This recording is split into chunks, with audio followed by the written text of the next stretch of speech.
ఒకటి భారతదేశంలో ఒక పవర్ ఫైనాన్స్ కార్పొరేషన్ ఉంది. అప్పుడు నేను ఎంపీ గుట్టి. భారతదేశం స్వాతంత్రం వచ్చిన తర్వాత పవర్ ఫైనాన్స్ కార్పొరేషన్ ఎవరికి ఇరిగేషన్ లోన్ ఇవ్వలేదు. No 1 minute. ఎందుకంటే ఏదో మేనేజ్ చేసుకొని ఏదో గొప్పతనం అనుకుంటే power finance corporation he's never lent outside power sector.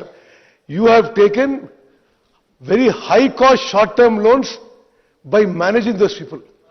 This was an investigation in the parliament. భారతదేశంలోనే ఒక power corporation irrigation Kaleshwaram corporation లోన్లు ఇచ్చింది 11% ఇంట్రెస్ట్ లో. Okay, and short term loans. ఇక అదేదో మేనేజ్ చేసుకొని గొప్పదనం అనుకుంటే అది. మీరు హరీశ్రావు గారు, మీరు ఇచ్చిన సమయం కంటే చాలా ఎక్కువ. మీరు కంక్లూడ్ చేయండి. మీకు రెండు నిమిషాలు మీరు కంక్లూడ్ చేయండి. మీకు ఇచ్చిన సమయం చాలా ఎక్కువ ఇచ్చాను. ఇప్పటికీ 1 అవర్కి ఎక్కువైంది. మీరు ఒక్కనే మనం 1 అవర్ కంటే ఎక్కువ ఇచ్చాను. మాట్లాడండి, కంక్లూడ్ చేయండి. 2 minutes. సార్ నాకు ఎన్ని నిమిషాలు ఇచ్చారు సార్? మీరు ఏమండి ఎన్ని నిమిషాలు ఇచ్చారు సార్? మీకు 5 గంటల 40 నిమిషాలకు స్టార్ట్ చేశారు మీరు. కాదు సార్, ఇప్పటికీ 59 నిమిషాలు మాట్లాడినారు. 59 నిమిషాలు. మంత్రులు ఎంతసేపు మాట్లాడింది సార్? అవి తీసేయండి. మీకు వాళ్ళు ఎంతసేపు మాట్లాడింది సార్? అవన్నీ పోవని మీరు సార్ మా గొంతు నొక్కకండి సార్, మా గొంతు నొక్కకండి సార్. కంక్లూడ్ చేయండి సార్. కాళేశ్వరం ప్రాజెక్టు మీద కనీసం ఒక 2 గంటలు ఇవ్వండి సార్. దయించి 2 గంటలు ఇవ్వండి సార్. రాష్ట్ర ప్రజలకు వాస్తవాలు తెలియాలి సార్. మీ దయ సార్. చాలా మంది సార్ మీకు దండం పెట్టండి సార్. 1 గంట ఇవ్వండి సార్. 2 minutes ఇది అన్యాయం సార్. మా గొంతు నొక్కద్దు సార్. 2 minutes కంక్లూడ్ చేయండి. ఎల్ఏ మినిస్టర్ గారు, ఎందుకు మా గొంతు నొక్కుతున్నారు? నేను మాట్లాడితే మీకు ఎందుకంత భయము? Why are you not allowing me to speak? Kindly give the mic. మాట్లాడండి. అధ్యక్ష,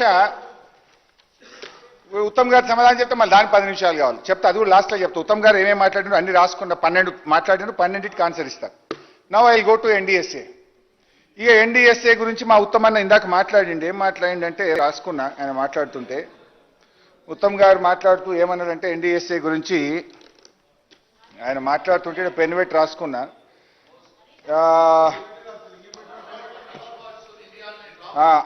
ఏమన్నాడంటే ఉత్తమ్ గారు, చెప్తా ఒకటి రాసుకున్నా. వాళ్ళ గురించి చాలా గొప్పగా చెప్పిండు ఉత్తమ్ గారు. ఆయన చెప్తా ఉంటే ధనాధన్ పెన్తో రాసుకున్నా. సో ఏమన్నారంటే ఉత్తమ్ గారు, they are the masters, experts. ప్రపంచంలోనే అంత గొప్ప ఎక్స్పర్ట్స్ ఎవరు లేరు. వాళ్ళంత అసలు నాలెడ్జ్, తెలివితేటలు ఎవరికి ఉండవు అని ఉత్తమ్ కుమార్ రెడ్డి గారు ఎన్డీఎస్ఏ గురించి చెప్పారు. Now I will speak on NDSA. NDSA గురించి చాలా గొప్ప మాటలు, అంటే most highly qualified, technical, expert, super అని వాళ్ళ గురించి చెప్పారు. నైస్. అయితే ఇదే ఉత్తమ్ అన్న ఆ రోజు ఎంపీగా ఉండే. I will go to that. ఎంపీగా ఉన్నప్పుడు ఈ ఎన్డీఎస్ఏ బిల్లు పార్లమెంట్లో వచ్చింది. లోక్సభలో ఉత్తమ్ కుమార్ రెడ్డి గారు లేస్తూ it is unconstitutional, encroaching in to the state subject అని ఆ రోజు ఈ బిల్లును వ్యతిరేకించాడు ఉత్తమ్ కుమార్ రెడ్డి గారు. బట్ ఈ రోజు ఆ బిల్లు ఆ ఎన్డీఎస్ఏ చాలా గొప్పది అని చెప్పి మాట్లాడుతున్నారు. Okay, I will live it. మాట మార్చొచ్చు. మీరు కంక్లూడ్ చేయండి. వాళ్ళన్నీ కామెంట్ చేసుకుంటాం. మీకు ఇచ్చిన సమయం మినిమం 2 hours. అన్ని పార్టీలు మాట్లాడలేదు. చాలా మంది సభ్యులు మాట్లాడవలసి ఉంది. మీరు 2 నిమిషాలు కంక్లూడ్ చేయండి. మధ్యాహ్నం 3 గంటలు ఒట్టి కూర్చోబెట్టిరు మమ్మల్ని. ఎందుకు కూర్చోబెట్టిరు సార్? 2 minutes ఎందుకు ఒట్టి కూర్చోబెట్టిరు? కంక్లూడ్ చేయండి. 2 నిమిషాలు కంక్లూడ్ చేయండి. ఆగండి సార్. ఎల్ఏ మినిస్టర్ గారు, ఏం సార్ ఇది? ఇట్లా గొంతు నొక్కకండి సార్. ఇది రాష్ట్ర భవిష్యత్తుకు సంబంధించింది సార్. Kindly sir. అరే 50 నిమిషాలు అయింది, అలా 100 నిమిషాలు మీరే మాట్లాడుతుంది సార్. మీరు మాట్లాడితే 1 hour మాట్లాడి కానీ కంక్లూడ్ చేయండి.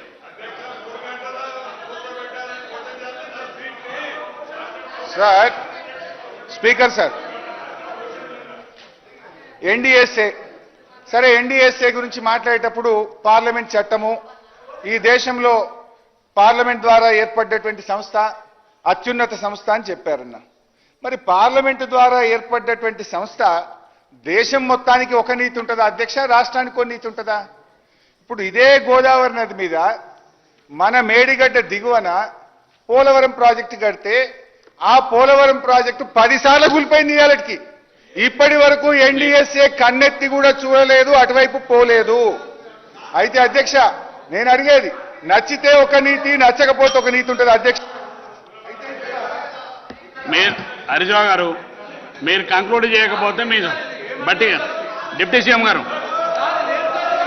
డిప్యూటీ సీఎం గారు డిప్యూటీ సీఎం గారు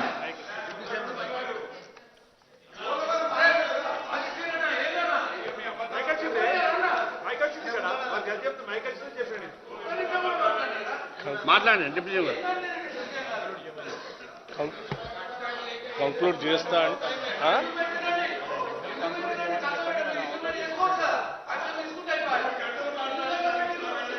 మాట్లాడండి, మీరు మాట్లాడండి. అధ్యక్ష, ఒకవేళ వాళ్ళు మీరు పదే పదే గంటల తరబడి టైం ఇచ్చినప్పుడు కూడా వారి రిపోర్ట్ మీద కంటే రాజకీయం గురించి ఎక్కువ మాట్లాడుతూ ఉన్నారు. సరే, అయినా మరొకసారి వాళ్ళు వెంటనే కంక్లూడ్ చేస్తా అంటే ఒక నిమిషం కంక్లూడ్ చేయమని అధ్యక్ష నేను మాట్లాడతాను. కంక్లూడ్ చేసేది ఏముంటుంది? అదే కదా, ధన్యవాదాలు చెప్తాం, కంక్లూడ్ చేసి కూర్చోవటం. కంక్లూడ్ అంటే అదే కదా, ఏముంటుంది? మాట్లాడండి హరీశ్రావు గారు, కంక్లూడ్ చేయండి. స్పీకర్ సార్, వాస్తవానికి నేను నా బిడ్డను ఎల్ఏ మినిస్టర్ గారికి కూడా ఫోన్ చేశాను. నా బిడ్డకు యుఎస్లో సీట్ వస్తే అమ్మాయిని యూకేలో డ్రాప్ చేయడానికి నేను వెళ్లాల్సి ఉండే. 28వ తారీఖు నాడు నేను ఫ్లైట్ టికెట్లు కూడా బుక్ చేసుకున్నా. కానీ మీరు ఇంత ఇంపార్టెంట్ డిస్కషన్ పెట్టారని నా టికెట్ రేపు ఉదయం 4 గంటలకు పెట్టుకున్నా. ఈ డిస్కషన్ అయినాక పొద్దున్న 4 గంటలకు పోదామని. సార్, నేను నా బిడ్డను, నా డాటర్ను కూడా కాలేజీలో జాయిన్ చేయడానికి కూడా వెళ్లకుండా ఇది రాష్ట్రానికి సంబంధించిన అత్యంత ముఖ్యమైనటువంటి సబ్జెక్ట్ అని చెప్పి నా ట్రావెల్ను పోస్ట్పోన్ చేసుకొని నేను ఇంత నిజాయితీగా మాట్లాడే ప్రయత్నం చేస్తే ఈ రకంగా అడ్డుకోవచ్చా అధ్యక్ష? It's not fair sir. Conclude చేయండి. అధ్యక్ష అయితే ఎన్డీఎస్ఏ గురించి మాట్లాడారు అధ్యక్ష. సరే, 2019 నుంచి 2025 వరకు డయాఫ్రైమ్ వాళ్ళు ఒకసారి కొట్టుకుపోయింది, కాపర్ డ్యామ్ ఒకసారి కొట్టుకుపోయింది, గైడ్ బండ్ ఒకసారి కొట్టుకుపోయింది. మొత్తం ఎన్నిసార్లు కొట్టుకుపోయింది ఉత్తమానికి పంపిస్తా. దీని కాస్ట్ 7,000 కోట్ల రూపాయలు అవుతుంది ఇది రిపేర్ చేస్తే మినిమం పోలవరం ప్రాజెక్ట్. అయితే ఇక్కడ ఎగ్జాక్ట్లీ ఒక ఇంపార్టెంట్ పాయింట్, ప్లీజ్ నోట్.